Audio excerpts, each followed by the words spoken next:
राज्य की कांग्रेस सरकार में उत्पन्न हुए विवाद के बाद से ही मसूदा विधानसभा में कई नेता अपनी अपनी राजनीतिक चालें चलने लग गए हैं। सरकार का संकट तो विधानसभा चलते ही टल गया, लेकिन मसूदा विधानसभा में अभी भी हारे हुए एक नेताजी विधायक बनने का सपना संजोए हुए हैं। ऐसा ही एक वाकया क्षेत्र में कुछ दिनों से देखने को मिल रहा है। राज्य की गहलोत सरकार ने बजट घोषणा में भिनाय वासियों की 20 साल पुरानी मांग को स्वीकार करते हुए कॉलेज की सौगात दी है। घोषणा के अनुरूप कॉलेज अस्थायी रूप से प्रारंभ भी हो चुका है। सरकार ने कॉलेज निर्माण के लिए प्रशासन से जगह के बारे में जानकारी ली तो भिनाय उपखंड प्रशासन ने भिनाय की बजाय छोटे से गांव छछुंदरा का प्रस्ताव बनाकर भिजवा दिया, जो भिनाय कस्बे से लगभग 7 किलोमीटर की दूरी पर है।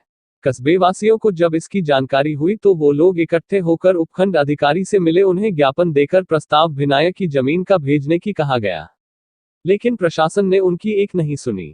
ग्रामवासियों ने स्थानीय विधायक राकेश पारीक के पास जाकर भी विरोध दर्ज करवाया, लेकिन उन्होंने भी कोई सुनवाई नहीं की। इस पर ग्रामवासियों का एक शिष्टमंडल स्थानीय सरपंच डॉक्टर अर्चना सुराणा के नेतृत्व में जिला कलेक्टर से मिला, जिसे पूरी जानकारी दी गई। ग्रामवासियों ने स्थानीय प्रशासन को फिर से चेताया कि वो भिनाय का प्रस्ताव भेजे, अन्यथा कस्बेवासी अनिश्चितकाल तक अपने व्यापारिक प्रतिष्ठान बंद रखेंगे एवं क्रमिक रूप से भूख हड़ताल पर बैठेंगे। कस्बेवासियों द्वारा दिए गए समय के बावजूद भी जब स्थानीय प्रशासन की नींद नहीं खुली तो कस्बेवासी 11 सितंबर से धरने पर बैठ गए एवं कस्बा स्वैच्छिक बंद रहा।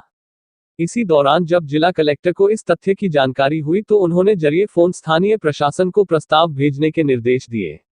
प्रशासन की कार्यवाही की जानकारी स्थानीय विधायक को हुई तो स्थानीय विधायक राकेश पारीक भी धरने पर पहुंचे और धरनार्थियों को आश्वासन दिया कि महाविद्यालय भिनाय में ही खोला जाएगा।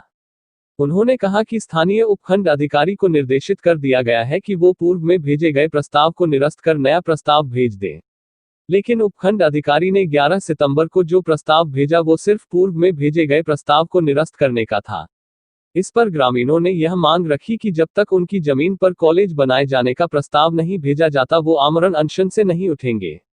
लगातार 36 घंटे तक आमरण अनशन पर बैठे रहने से ग्रामीणों का आक्रोश स्थानीय प्रशासन के खिलाफ काफी बढ़ चुका था। विधायक पारीक द्वारा भी सिर्फ 2 मिनट के लिए मौके पर आकर आश्वासन दे जाना तथा उस आश्वासन की पालना प्रशासन द्वारा नहीं करने से कस्बेवासियों में उनके खिलाफ भी आक्रोश बढ़ चुका था। इन सारी स्थितियों की जानकारी जब जिला प्रशासन को हुई तो जिला प्रशासन के हस्तक्षेप के बाद कल हाथों हाथ नया प्रस्ताव बनाकर उपखंड प्रशासन ने जिला प्रशासन को भेजकर धरनार्थियों को उसकी प्रति दी। इसी दौरान धरने पर बैठे हुए लोगों में से एक दो स्थानीय नेताओं ने मौके का फायदा उठाने के लिए स्थानीय कांग्रेसी ब्रह्मदेव कुमावत पूर्व संसदीय सचिव को फोन कर दिया और थोड़ी ही देर में प्रायोजित कार्यक्रम के अनुसार वो मौके पर पहुंच गए। जिन समर्थकों ने उन्हें वहां बुलाया उन्होंने कहा कि आपके कहने से हमने विधायक पारीक को वोट देकर जिताया, इसलिए अब भिनाय में कॉलेज आपको ही खुलवानी है। स्थानीय सरपंच डॉक्टर अर्चना सुराणा, जो कि विधायक राकेश पारीक गुट की समर्थक मानी जाती है, अचानक ब्रह्मदेव कुमावत की मौजूदगी देखकर दंग रह गई। उसे सारा माजरा समझ में आ गया कि जिला प्रशासन की वजह से जो मामला सुलझा है उसका श्रेय लेने ये महाशय आ गए हैं। उन्होंने स्थिति को भांप लिया कि ये नेताजी उनको अन्नजल ग्रहण करवाने आए हैं। सैकड़ों लोगों की उपस्थिति में अन्नजल ग्रहण करने के लिए तो वो भी मना कैसे करती। उन्होंने तुरंत ही स्कूल की 2 बालिकाओं को बुलवाने भेज दिया। तब तक प्रायोजित कार्यक्रम के अनुसार पूर्व संसदीय सचिव कुमावत ने भाषण देकर जनता को आश्वस्त कर दिया कि वो भिनाय की जनता के साथ अन्याय नहीं होने देंगे। कॉलेज का बजट से लेकर जमीन का रूपांतरण वगैरह सब करवा देंगे। आगे की सारी जिम्मेदारी उन्हीं की रहेगी। स्थानीय नेताओं ने उन्हें स्कूल खुलवाने तथा हॉस्पिटल क्रमोन्नत करवाने से लेकर स्टेट हाईवे बनवाने के प्रस्ताव तक रख दिए। अपने आप को अचानक प्रकट होने के बारे में उन्होंने कहा कि वैसे तो वो कल ही आ जाते, लेकिन काम पड़ जाने की वजह से वो नहीं आ सके थे।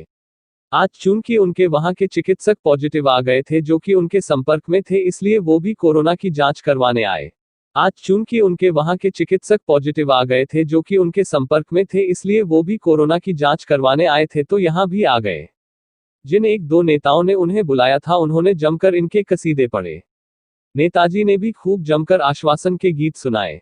यहां जो महत्वपूर्ण सवाल उठता है वो ये उठता है कि आखिर आपका रोल क्या है। आप विधायक हो नहीं, संगठन में कुछ हो नहीं।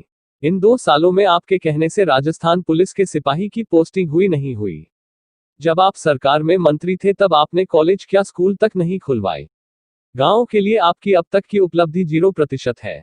हाँ, आपकी एक उपलब्धि जरूर रही है। जब आप मंत्री थे तब आपने स्वयं के परिवार के नाम से एक प्राइवेट महाविद्यालय जरूर खुलवाया था, जो सत्ता बदलते ही बंद भी हो गया।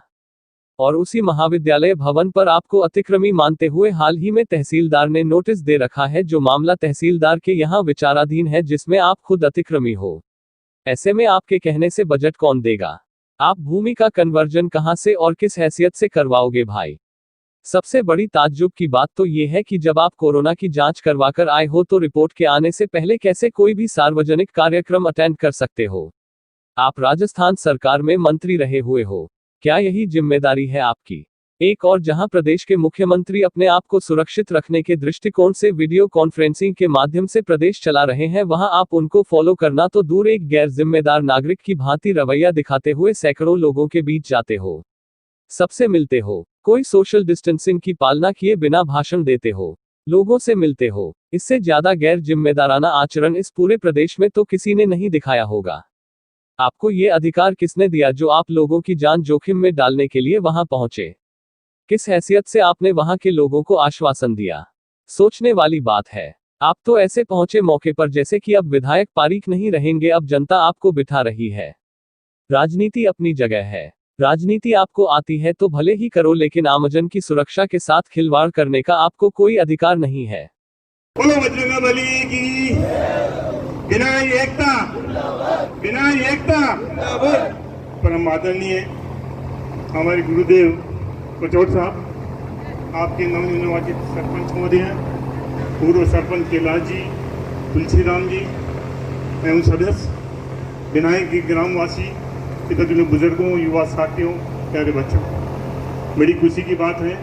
कल मैं होता तो मैं कल भी आपके बीच में उपस्थित होता, कल मैं बाहर था इसलिए आ नहीं सका। आज हमारे वहाँ डॉक्टर्स पॉजिटिव निकल गए, तो मैं भी उनके संपर्क में था, इसलिए मैं कोरोना टेस्ट कराने के चक्कर में उन्हें लेट हो गया, इसलिए मैं आप लोगों के बीच में लेट आया हूँ। आप लोगों की जो वास्तव में एकता थी वो आज रंग लेके आई है। अब आपका जो काम था आपने कर चुके हैं, अब बाकी का काम जो है मेरे पे छोड़ दें। ये नामांकन करवाना, कॉलेज को वापस यहाँ स्थापित करवाना, बजट सेंक्शन करवाना, इसके वो अपने जो भी टेंडर्स वगैरह प्रक्रिया है वो पूर्ति करवाना, जल्दी से जल्दी इस कॉलेज यहाँ निर्माण हो, ये प्रक्रिया मेरे पे छोड़ दें। मैं आपको काम कराऊंगा, जब भी वापस मैं बिनाई में लौटूंगा। धन्यवाद।